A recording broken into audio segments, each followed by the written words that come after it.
I got asked an interesting question ranking Red Fox, Bernie Mac, and Martin Lawrence from TV to film and stand up. How do I do it? Three of my favorites, but in different ways. Um, I know Martin. I'm going to start with Martin first. I know he had, obviously, the Martin show was huge, and he was in What's Happening Now, and I liked him. But I don't think he really got quite of everything out of TV he could have done. I think there could have been another layer there. The Martin show, which I liked at the time, because Martin talks to the hand, Shanae, all that was iconic and huge. But yet, it doesn't hit me like Sanford and Son ever did. And I thought the Bernie Mac show was compelling without the laugh track. I thought it had some real interest. It was intriguing.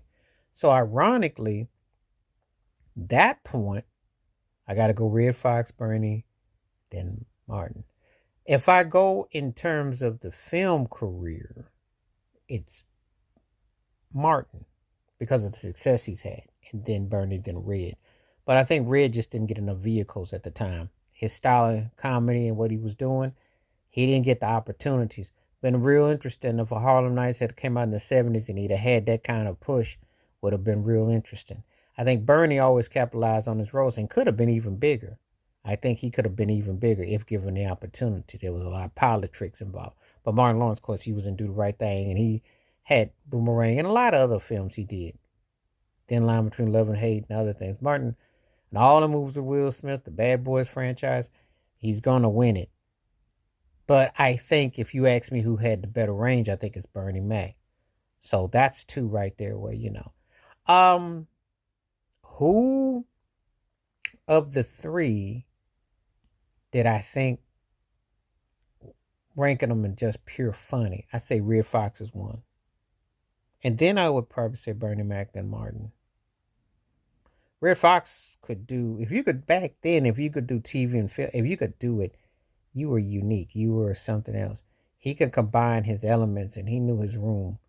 That's why he's one of my top tier comedians. I think Bernie was going to head there, and Bernie was funny. Make no mistake about it. Bernie could shake some tables with what he did. So I definitely liked him. But I think that, looking at it, I'd probably have to give an edge to, that's how I'd have to say as far as that goes. So overall, in totality, if I was ranking them for humor, comedy, impact, the whole nine, I gotta go Red Fox number one, and Bernie, then Martin Lawrence. Now, some people are gonna say, "Well, you're not giving Martin Lawrence a lot of love."